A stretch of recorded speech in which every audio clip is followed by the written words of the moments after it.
Hello everyone, welcome to our channel mining Gurukul. जैसा कि आप सभी जानते हैं कि 27/11/2022 को एनसीएल नॉर्दर्न कोलफील्ड लिमिटेड की तरफ से माइनिंग सर्दार और सर्वेयर के लिए वैकेंसी जारी किया गया, जो कि शाम को उसके वेबसाइट पे अपलोड किया गया। इसका रेफरेंस नंबर आप देख सकते हैं। ये फ्रेश वैकेंसी है जो कि एक्सटर्नल कैंडिडेट यहाँ पे अप्लाई कर सकते हैं। इसमें कोई भी दिक्कत नहीं है। ठीक है, तो चलिए वैकेंसी की डिटेल की बात कर लेते हैं पूरे। तो यहाँ पे पहला वैकेंसी की डिटेल की बात करें तो पहला जो वैकेंसी है वो माइनिंग सरदार की है। ये जो है टेक्निकल एंड सुपरवाइजरी के लिए है, जो कि ग्रेड सी के अंडर में है। ठीक, बेसिक पे की बात करें तो 31,852 रुपये इसका बेसिक पे है। टीयरनेस अलाउंस और इसके बाद आपका ट्रांसपोर्टेशन अलाउंस एंड बाकी अलाउंस मिला करके जो है आपका ग्रॉस 60 से लेकर 65,000 तक जाएगा। ठीक है, ये जो है अलग अलग एरिया के अकॉर्डिंग अलग अलग वेरी करता है। ठीक, यहाँ पे जो है 2 कॉलम बने हुए हैं, एक जो है बैकलॉग वैकेंसीज है और एक जो है यहाँ पे टोटल वैकेंसी। तो बैकलॉग वैकेंसी की बात करते हैं, अब ओबीसी एनसीएल के लिए एक भी नहीं है, एससी के लिए भी नहीं है, एसटी के लिए यहाँ पे 6 वैकेंसीज हैं। फ्रेश वैकेंसी की बात करें तो अनरिजर्व कैटेगरी मतलब कि जनरल कैटेगरी के लिए 149 वैकेंसीज है। ईडब्ल्यूएस मतलब कि इकोनॉमिक वीकर सेक्शन के लिए यहाँ पे 36 वैकेंसीज है। एससी कैटेगरी के लिए यहाँ पे 55, एसटी के लिए 79 पोस्ट है और OBC and non creamy layer के लिए यहाँ पे 55 वैकेंसीज है।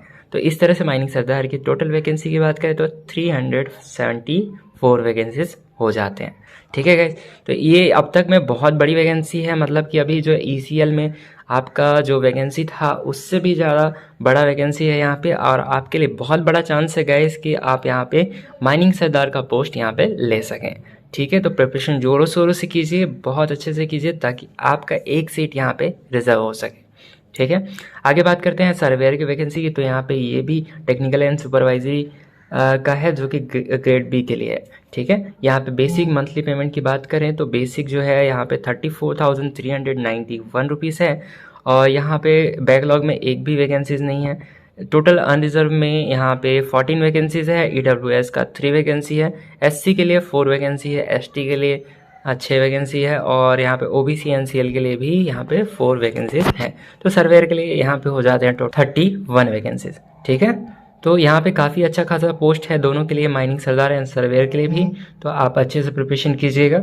अब क्वालिफिकेशन रिक्वायरमेंट की बात करें तो यहाँ पे पहले बात करते हैं माइनिंग सरदार के लिए। तो यहाँ पे मैट्रिक और equivalent examination from any recognised board of examination. तो यहाँ पे आप मैट्रिक पास होनी चाहिए। ठीक है, दूसरा बोल रहा है कि valid mining sardar certificate of competency issued by DGMS under coal mines regulation 2017 और any other certificate in mining which entitled the applicant to work as a mining sardar as per coal mine regulation 2017। तो यहाँ पे आपके पास mining सरदार का certificate होना चाहिए, या फिर ऐसा कोई सर्टिफिकेट होना चाहिए जो कि आपको डीजीएमएस द्वारा जो है माइनिंग सरदार के रूप में काम करने के लिए परमिशन देता है अंडर कोल माइन रेगुलेशन 2017। ठीक है, इसके साथ आगे बात करें तो आपके पास गैस टेस्टिंग सर्टिफिकेट होना चाहिए वैलिड, और इसके साथ साथ आपके पास फर्स्ट एड सर्टिफिकेट भी होना चाहिए, है ना। ठीक, तो ये तो हो गया सरदारशिप सर्टिफिकेट के लिए। ये जो ऊपर का जितना भी चीज़ें थी ये ऐसे कैंडिडेट के लिए थे जो कि एक्सपीरियंस्ड बेसिस पे आते हैं। ठीक है, आगे दिया हुआ है कि और क्या हो सकता है आपके पास, मैट्रिकुलेट और equivalent examination from any recognised board of examination. आपके पास मैट्रिक होना चाहिए, इसके साथ साथ डिग्री और diploma in mining engineering from any recognised institute. आपके पास जो है डिग्री माइनिंग इंजीनियरिंग में या फिर डिप्लोमा इन माइनिंग इंजीनियरिंग होना चाहिए।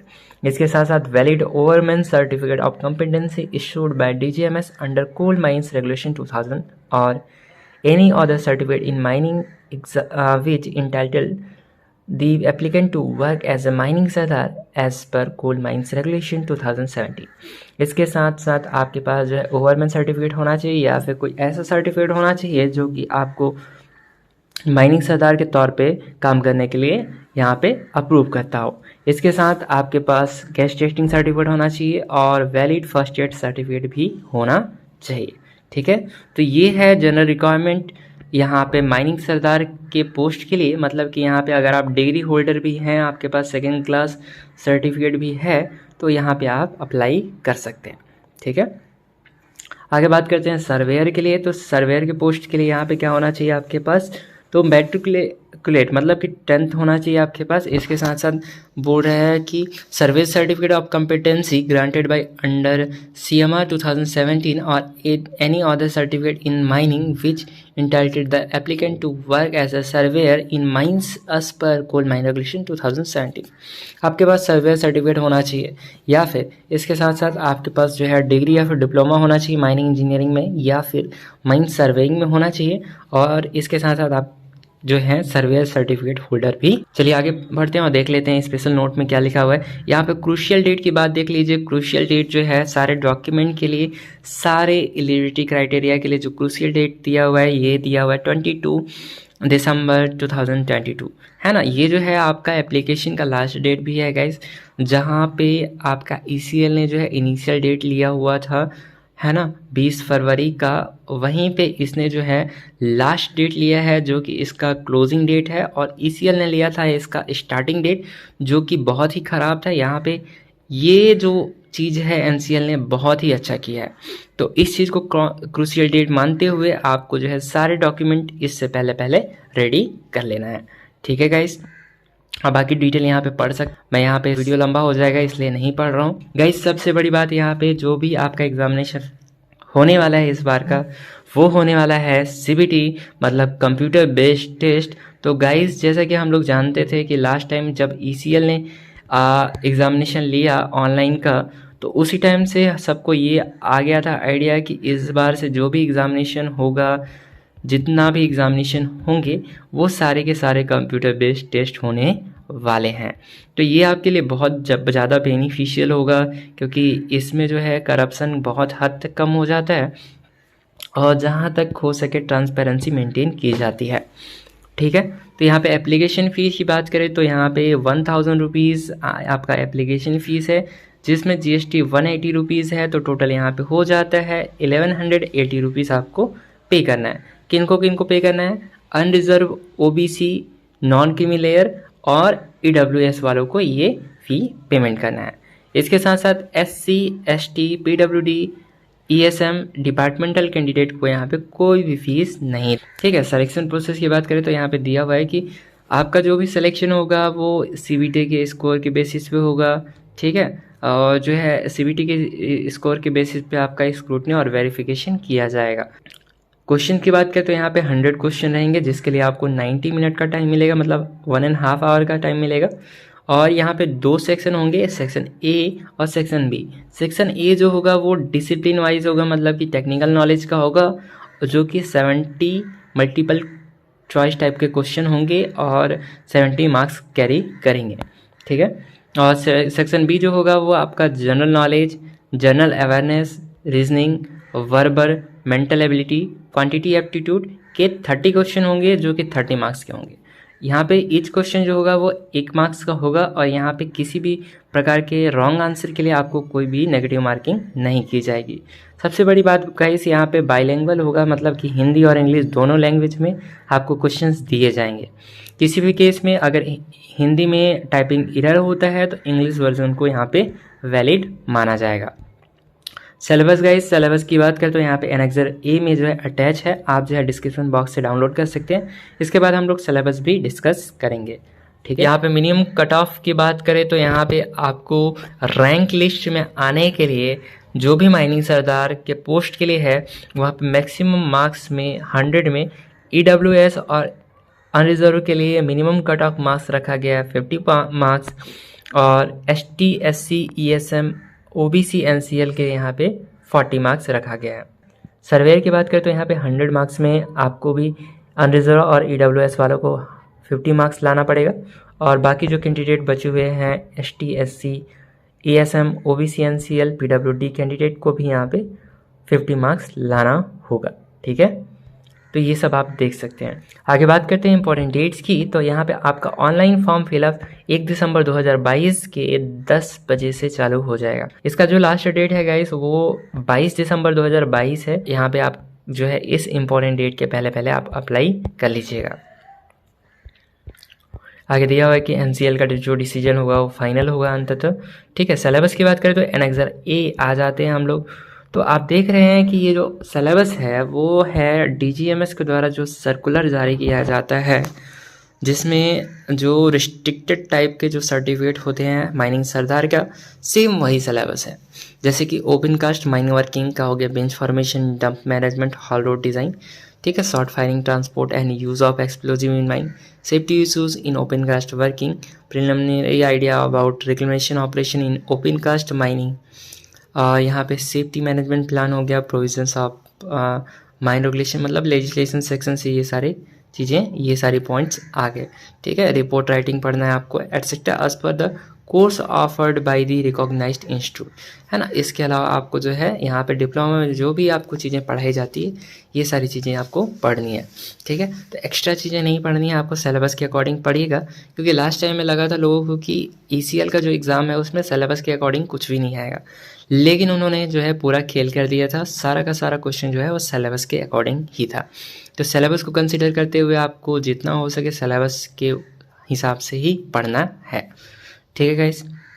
ओके, आगे बढ़ते हैं और देख लेते हैं सेक्शन बी में आपका क्या क्या आएगा। तो यहाँ पे जनरल नॉलेज में आएगा about India and international relations, general science etcetera, ये सारी चीज़ें पढ़नी है। जनरल अवेयरनेस में आएगा about sports, defence, books, prizes, about Indian democracy, है ना, एटसेट्रा। जैसे कि अभी अवार्ड की बात करें, प्राइजेस दिया हुआ है, तो अर्जुन अवार्ड किसको मिलेगा, अभी बहुत सारे अवार्ड मिलने वाले हैं, यहाँ पे मिल चुके हैं।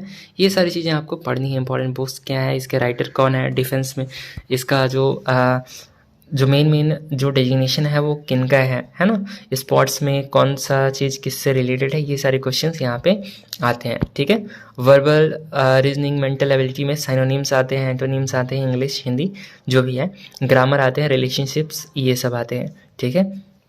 क्वांटिटी एप्टीट्यूड में work relation, profit and loss, speed etcetera से क्वेश्चंस आते हैं।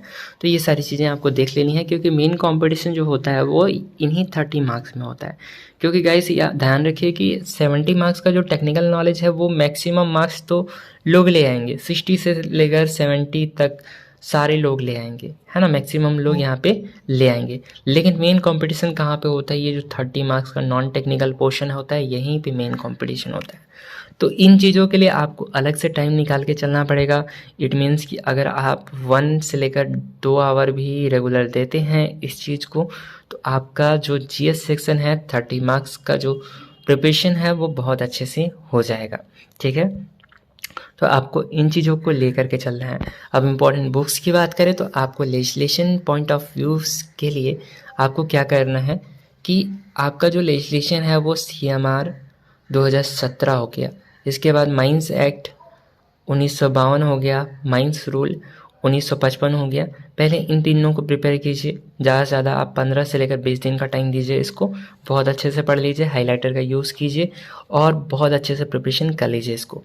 जैसे ये हो जाता है उसके बाद आप जाइए टॉपिक वाइज स्टडीज़ के लिए, ठीक है। ओपन कास्ट से रिलेटेड है मैक्सिमम, तो आप जो है SK दास की बुक प्रेफर कर सकते हो ओपन कास्ट के लिए, ठीक है। इसके साथ साथ आपके पास है DJ1, DJ2, DJ3, जो DJ देशमुख के तीनों वॉल्यूम है, उसको भी आप अच्छे से प्रिपेयर कर लीजिएगा, क्योंकि मैक्सिमम क्वेश्चन ECL में वहाँ से कंसिडर किए गए थे, ठीक है। तो आपको वो भी नहीं छोड़नी है। इसके साथ साथ आपके पास ओवरमैन हैंडबुक भी है, तो वहाँ से भी आप पढ़ सकते हैं, जो कि काफ़ी हेल्पफुल होता है हर एक चीज़ के लिए, ठीक है। इसके बाद इंडियन इलेक्ट्रिसिटी रूल भी आपको पढ़ लेना है, जो आपका CEA 2010 है, उसमें जो इंपॉर्टेंट चीज़ें हैं ओपन कास्ट के लिए, लाइटिंग वगैरह है, ये सारी चीज़ें आपको देख लेनी है, ठीक है। तो ये इंपॉर्टेंट बुक्स हैं, इन चीज़ों को आपको फॉलो करना है। लास्ट में आपको कोशिश कीजिएगा कि जो भी आप पढ़े हुए हैं उसके ऊपर MCQ कुछ सॉल्व कर लीजिएगा, ठीक है।